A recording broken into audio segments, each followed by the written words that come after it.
3. 사회 통념과 반대 의견이 모두 올바를 경우. 지금으로서는 헤아릴 수 없이 먼 미래의 일처럼 보이기는 하지만, 어쨌든 인류의 지성이 아주 높은 수준에 진입할 때까지는 다양한 의견들이 제시되고 토론이 벌어지는 것이 유익하다.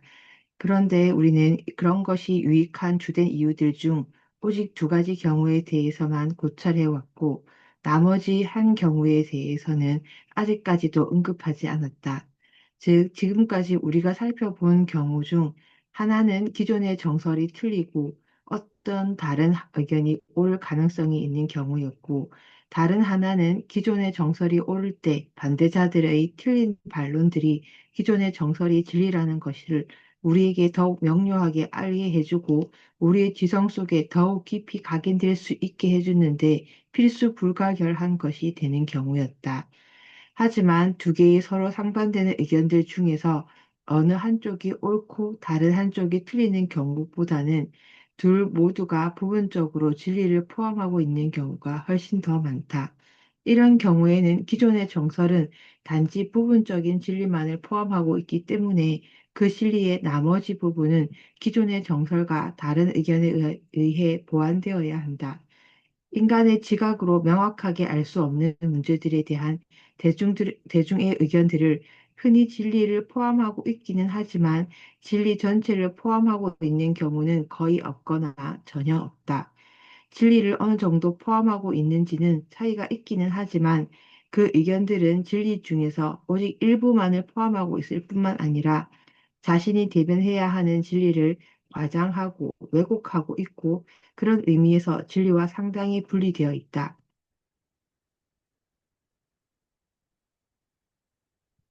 반면에 한 문제에 대한 이단적인 의견들은 그 문제와 관련한 진리 중에서 기존의 정설이라고 하는 의견들이 어떤 부분을 채택하고 나서 나머지 다른 부분들을 억누르고 무시해 버렸을 때 정설이 설정한 그 족쇄를 부수고서 정설이 제외해버린 그 부분들을 대변하는 것들인 경우가 일반적이다.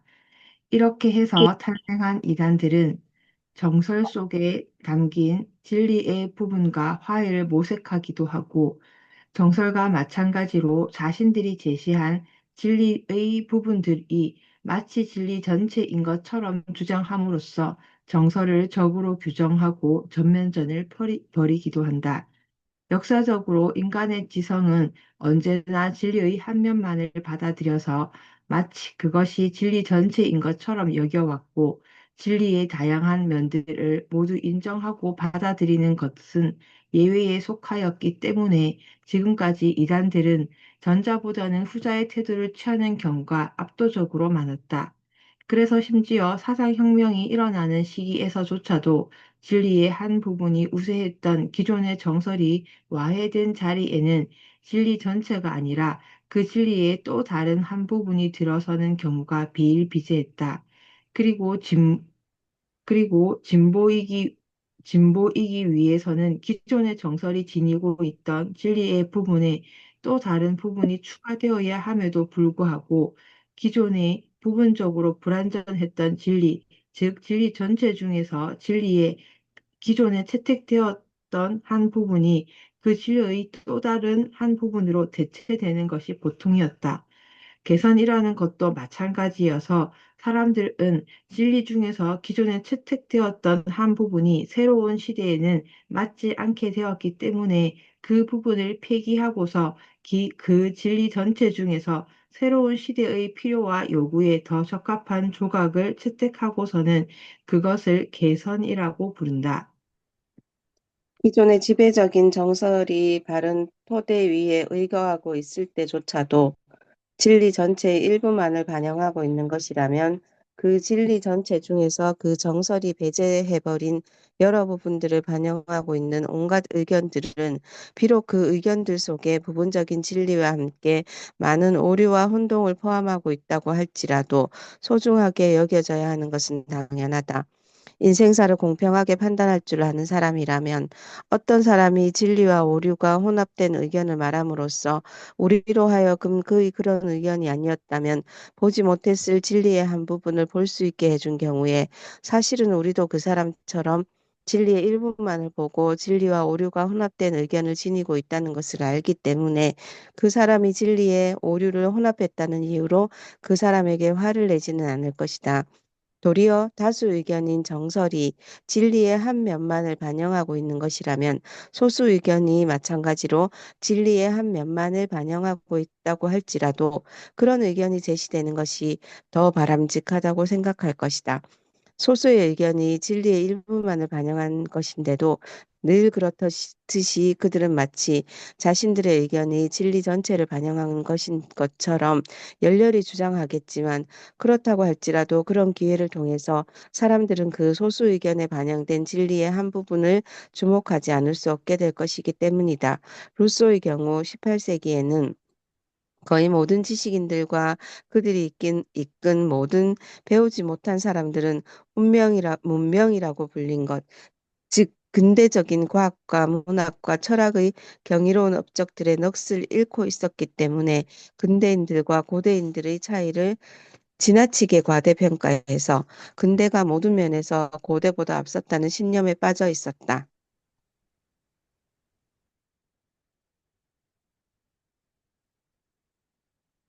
그런데 그런 그들의 한복판의 폭탄처럼 토화되어 터진 루소의 역설은 한 방향으로만 똘똘 뭉친 대중의 의견을 해체시켜서 기존의 의견에 추가적인 요소들을 더하여 더 나은 형태로 다시 조합할 수밖에 없게 만든 대단히 유익한 충격을 주었다. 이것은 오늘날에 통용되는 의견들이 전체적으로 보아 루소의 의견보다 진리로부터 더 멀리 떨어져 있다는 것이 아니다. 도리어 정반대로 진리에 더 가까워졌다. 확실한 진리는 더 많이 담고 있고 오류는 훨씬 줄었다. 그럼에도 불구하고 루소의 의견과 그의 의견과 흐름이 같이 하는 온갖 의견들 속에는 오늘날의 지배적인 의견에 결여되어 있는 상당수의 진리가 내재되어 있다. 그런 의견들은 분명히 진리의 여러 부분들이었지만 현대의 지배적인 의견이 형성되는 과정에서 탈락되거나 무시되어 바닥으로 가라앉아 버린 침전물들이다. 루소가 자신의 의견을 밝힌 글을 쓴 이래로 개화된 지성인들의 생각 속에서는 인위적인 사회의 속박들과 위선들이 사람들을 무기력하고 비도덕적으로 만드는 효과가 있는 반면에 단순하고 소박한 삶은 대단한 가치를 지닌다는 사상이 완전히 사라진 적은 단 한 번도 없었다. 그런 사상은 앞으로 언젠가는 그 원래의 가치를 충분히 보여주게 될 것이지만 오늘날에도 과거와 마찬가지로 확고하게 증명될 필요가 있다. 하지만 오늘날에는 이 문제와 관련해 말하는 것은 그 힘을 거의 상실했기 때문에 말이 아니라 실제 행동으로 보여주어야 한다. 또한 정치 분야에서도 정당의 정신적인 역량이 확대되어서 무엇을 보존하고 무엇을 없애야 하는지를 정확히 알아서 질서와 진보를 동시에 추구하는 정당이 출현할 때까지는 질서나 안정을 추구하는 정당과 진보나 개혁을 추구하는 정당이 공존하는 것이 건전한 정치 생태계를 형성하는 데 필수적이라는 것이 거의 상식처럼 되어 있다. 이 두 가지 서로 다른 사고방식을 지닌 두 정당이 모두 효용이 있는 이유는 둘 중 어느 쪽이나 완벽하지 않고 부족한 점들이 있기 때문이다. 하지만 각각의 정당이 자신의 한계를 지키고 이성적인 건강한 상태를 유지할 수 있는 것은 상당 부분 반대 정당이 있기 때문이다. 민주주의와 귀족주의, 사유재산과 공동의 재산, 협력과 경쟁, 사치와 전략, 사회성과 개체성, 자유와 규율, 그리고 실제적인 삶 속에 존재하는 그 밖에 다른 서로 상반된 것들 중에서 어느 한쪽을 지지하는 의견이 똑같이 자유롭게 표현되고 똑같은 능력과 열정으로 주장되고 옹호되지 않는다면 각각의 요소가 정당한 대우를 받을 수 없게 된다. 저울의 한쪽이 올라가면 다른 쪽은 내려갈 수밖에 없기 때문이다. 인간의 삶에서 실천적으로 아주 중요한 문제들과 관련된 진리는 서로 반대되는 것들을 화해시키고 결합시키는 문제인 경우가 대부분이다. 하지만 충분히 큰 포용력을 지니고서 모든 것을 다 고려하여 공정하고 정확하게 그러한 조정 작업을 해낼 수 있는 사람은 거의 없다고 해도 과언이 아니다. 그렇기 때문에 양 진영이 서로를 반대하는 기치를 높이 세우고서 그 기치 아래서 치열한 싸움을 하는 거칠고 험악한 과정을 거쳐서 그런 조정 작업이 완성된다. 방금 위에서 열거한 중요한 문제들에 대한 두 의견 중에서 어느 한쪽이 다른 한쪽보다 더 나은 주장이어서 단지 용납될 뿐만 아니라 적극적으로 장려되고 지지되어야 한다고 다수가 생각하더라도 또 다른 때와 장소에서 그 의견은 얼마든지 소수의 생각이 될 수 있다. 왜냐하면 둘 중에 어떤 의견이든 정당한 대우를 받지 못해서 인간의 이해관계와 복리에서 소홀히 되고 결핍된 부분이 생기게 되면 그 부분을 대변하는 그 의견들이 한동안 지배적인 의견으로 하게 되기 때문이다. 영국에서는 이 문제들에 대해서 둘 중에 어느 의견을 개진하는 것을 금지하는 것은 불관용이 존재하지 않는다는 것을 나는 안다.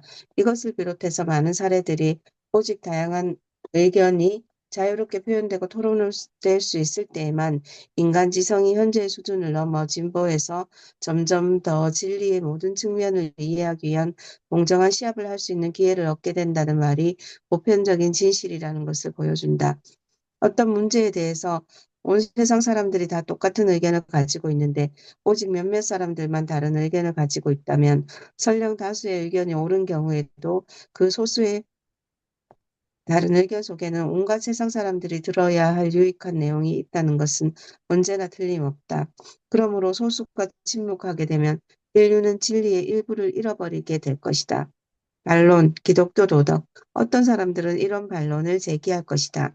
그러나 어떤 일반적으로 받아들여지고 있는 정설들, 특히 가장 고귀하고 중요한 문제들에 대한 정설들은 단지 진리의 일부만을 반영하고 있는 것이 아니다. 예컨대 기독교 도덕은 그 문제에 대한 전체를 반영하고 있다.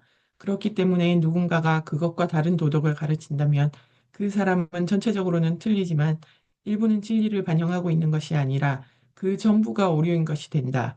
이런 주장은 모든 것들 가운데서 실제적으로 가장 중요한 문제이기 때문에 내가 이 글에서 제시한 명제를 시험해 보는 데에는 이 주장을 검토해 보는 것보다 더 적절한 것은 없을 것이다.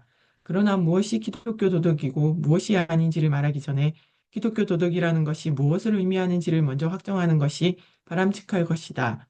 기독교 도덕이 신약 성경의 도덕을 의미하는 것이라면 신약 성경으로부터 기독교 도덕에 대한 지식을 얻고자 하는 사람이 신약 성경이 완전한 도덕률을 제시할 목적으로 인류에게 주어졌다고 전제할 수 있는지는 의문이다. 신약 성경에 속한 복음서는 언제나 기존의 도덕을 기준으로 삼아서 기존의 도덕을 좀 더 폭넓고 수준 높은 도덕으로 수정하거나 대체할 필요가 있는 경우에만 자신의 고유한 규범과 계명을 제시한다. 게다가 엄밀하고 정확한 법률 규정이라기보다는 감동적인 시나 웅변을 통해 대단히 일반적인 말들로 표현되어 있어서 흔히 문자 그대로 해석하는 것이 불가능하다. 그래서 정교한 체계이기는 하지만 오직 한 야만적인 민족을 위해서 씌워져서 많은 점에서 야만적인 체계인 구약 성경을 참조해서 그 내용을 보충하지 않았다면 신약 성경으로부터 일련의 윤리적인 가르침을 추출해내는 것 자체가 불가능했을 것이다. 사도 바울은 사람들이 신약 성경에 나오는 예수 그리스도의 가르침에 구약 성경에 의거한 유대교의 가르침을 혼합해서 하나의 도덕을 제시하는 것을 극력 반대했지만 그 자신도 마찬가지로 기존의 도덕, 즉 그리스인들과 로마인들의 도덕을 전제했다. 그가 기독교인들에게 명령하거나 충고한 것들 중 상당 부분은 예수 그리스도의 가르침을 그리스인들과 로마인들의 도덕에 맞춰서 수정한 것들이었다. 심지어는 노예 제도를 인정하는 말도 했다. 신학적 도덕이라고 하는 것이 더 옳을 기독교 도덕은 예수 그리스도나 그의 사도들의 작품이 아니라 훨씬 후대에 생겨난 것으로서 카톨릭 교회가 처음 5세기에 걸쳐 점진적으로 구축해 놓은 체계였다. 오늘날의 사람들과 개신교들은 그런 것들과는 다른 기독교 도덕을 채택하고 있다고 말하지만 그들이 새롭게 제시한 기독교 도덕이라는 것은 우리가 생각하는 것만큼 그렇게 기존의 기독교 도덕을 많이 수정한 것이 아니다. 그들은 대체로 중세 시대의 여러 분파들이 각각의 성격과 성향에 맞춰서 새롭게 추가한 것들을 잘라내는 것으로 만족했다. 나는 인류가 이 도덕과 그 초기 교사들에게 많은 빚을 지고 있다는 것을 절대로 부정하고자 하지 않는다. 하지만 이 도덕은 많은 중요한 점들에서 불완전하고 한 측면에서만 말하고 있어서 이 도덕이 인정하지 않는 사상들과 정서들이 유럽인들의 삶과 인격 형성에 기여해오지 않았더라면 인류는 현재보다 더 나쁜 상태가 되어 있을 것이라고 거리낌 없이 말할 수 있다. 사람들이 흔히 기독교 도덕이라고 부르는 것은 모두 어떤 것들에 대한 반발로서 형성된 것이다. 이 도덕은 많은 부분 이교 사상에 대한 항변이다. 이 도덕의 이상은 선을 적극적으로 활발하게 행함으로써 고귀한 목표에 도달하는 것이라기보다는 악을 소극적으로 피해서 죄가 없는 상태를 유지하는 것이다.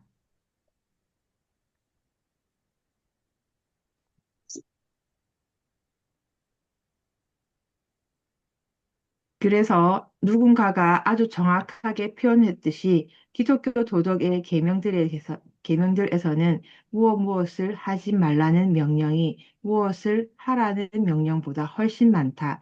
기독교 도덕에서는 사람들이 정욕에 빠져 방탕하게 살게 될 것을 우려해서 금욕주의를 이상으로 삼았는데 이 금욕주의는 점차 율법주의로 변질되어 갔다.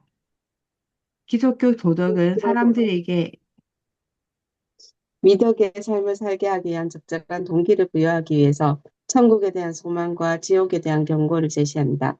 이러한 동기에 의거한 도덕으로 말미암아 기독교인들은 고대의 가장 훌륭한 사람들에 훨씬 못 미치는 사람들이 되었다.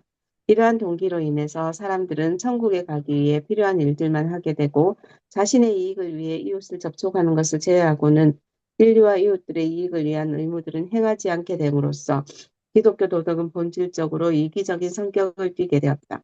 기독교 도덕은 본질적으로 수동적으로 순종할 것을 가르친다. 이미 존재하고 있는 모든 권위에 대해 복종하라고 역설한다. 그 권위들이 신앙에서 금지하는 일을 명령할 때는 능동적으로 복종해서는 안 되지만 개개인에게 손해나 해악을 끼치는 일들은 아무리 큰 손실이라도 감수하고 저항해서는 안 되며 그 권위를 타도하기 위해 반란을 일으키는 것은 더더욱 안 된다. 최고의 이교도 국가들의 도덕에서는 국가에 대한 의무를 강조하는 것이 너무 지나쳐서 개개인의 정당한 자유까지도 침해할 정도다. 하지만 순수한 기독교 윤리에서는 이 중요한 의무를 거의 찾아볼 수 없다. 지배자가 자신이 여기까지입니다. 다스리는 영토의 아, 네. 네, 시간이 금방 지나갔네요. 네, 수고하셨습니다. 수고하셨습니다. 음. 수고하셨습니다.